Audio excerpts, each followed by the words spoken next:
Ultimately, the ranking in track that matters most is where you end up at the NCAA championships. And that's the actual point score. These are maybe points, supposed points, possible points, and really what we're worried about is trying to get people to the meet, to fight for that championships. Because if we can go to the NCAA championships and score somewhere around 20 points, we'll finish in the top 10.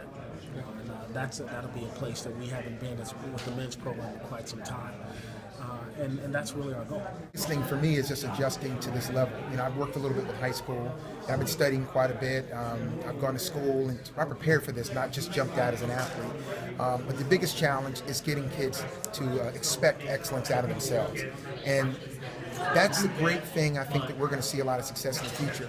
And track and field is a sport that's very heavily based on training. If you don't train Monday through Friday well, you don't perform Saturday. It just doesn't work that way. So getting them to understand that from the first time you step on the track Monday to the last time you leave Friday, you have to build a confidence level and you have to be excellent all the time.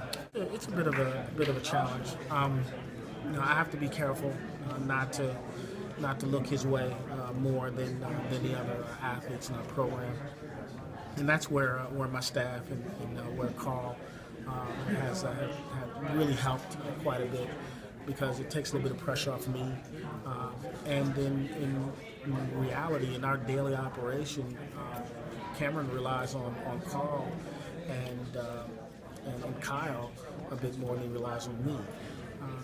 It's been great. I've been with Cameron most of the time because obviously, I'm a dad too, so I understand the way the relationships work. But Cam's been great. He's come to work out. He wants to be the best. He said that from day one. I want to be the best, and he's trained like that. One of the things I did with the kids is that I put a countdown timer to the conference meet way back at 100 days, and I asked them, how many of those days are you wasting?